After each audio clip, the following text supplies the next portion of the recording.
Loss হয় অনেকে, এগুলো তো বোঝে না, বুঝছেন। আমরা কেজিতে 20 টাকা লাভ করি, 30 টাকা লাভ করি, কিন্তু তারপর দেখা যায় পচা পুষে যদি বাদ দেই, ওই গড়ে পর তার লাভটা টিকে না অনেক সময়। আর যদি তাড়াতাড়ি সেল হয়ে যায় তাহলে আবার ওই লাভটা টিকে। সকাল থেকে ড্রাগন ফল নিয়ে বসে আছেন এক বিক্রেতা, কিন্তু 150 টাকা কেজিতেও কেনার মতো কোনো ক্রেতা পাচ্ছেন না তিনি। একসময় বাংলাদেশে ফলটির প্রচুর চাহিদা থাকলেও বর্তমানে অনেকেই এই ফলটি কেনা থেকে মুখ ঘুরিয়ে নিয়েছেন। গত 1 বছর আগেও 300 থেকে 350 টাকা কেজিতে বিক্রি হতো ড্রাগন ফল। হঠাৎ সামাজিক মাধ্যমে টনিক ব্যবহার করে ড্রাগন উৎপাদন হয় এমন বিতর্ক ছড়িয়ে পড়লে বিদেশি ফলটির বিক্রিবাট্টা এখন নেই বললে চলে।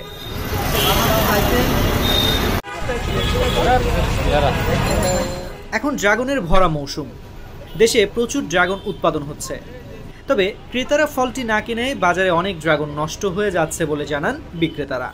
নিউজ হওয়ার আগে গত বছর এগুলো আমরা 350, 300, 280 এরকম বিক্রি করছি, এটা সিজনে, ভরপুর সিজনে। আর ছোটো যেটা ওটা আবার একটু কম বিক্রি হয়। এখন আপনার এইটা ছোটো যেটা, ওটা আপনার 100 টাকা 120 টাকা পাওয়া যায়, যেটা আপনার 80 টাকা 90 টাকা কিনে ওটা আপনার 120 টাকা বেচা যায়। আর ড্রাগন কিন্তু পচে, বুঝছেন, পচে, প্রচুর পচে, লস হয় অনেকে, এগুলো তো বোঝে না, বুঝছেন। আমরা কেজিতে 20 টাকা লাভ করি, 30 টাকা লাভ করি, কিন্তু তারপর দেখা যায় পচা পুষে যদি বাদ দেই, ওই গড়ে পর তার লাভটা টিকে না অনেক সময়। আর যদি তাড়াতাড়ি সেল হয়ে যায় তাহলে আবার ওই লাভটা টিকে। এদিকে ড্রাগন ফল বিদেশি হলেও গত কয়েক বছর ধরে দেশে অনেকেই ড্রাগন ফল চাষ শুরু করেছেন, কিন্তু বাজারে ড্রাগনের সরবরাহ বাড়ার পরও চাহিদা কমে যাওয়ায় সংকটে পড়েছেন ড্রাগন চাষিরা।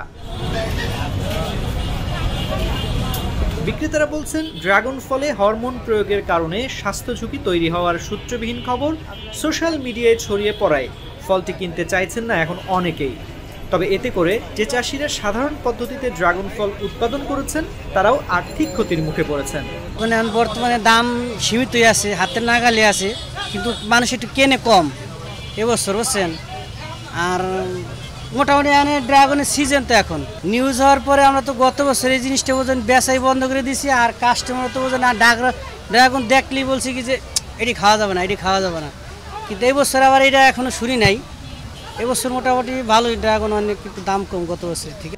টনিকযুক্ত ড্রাগন নিয়ে ধোঁয়াশা দূর করা না গেলে সম্ভাবনাময় এই ফলটি বাজার হারাতে পারে বলে আশঙ্কা প্রকাশ করেছেন বিক্রেতাদের অনেকে।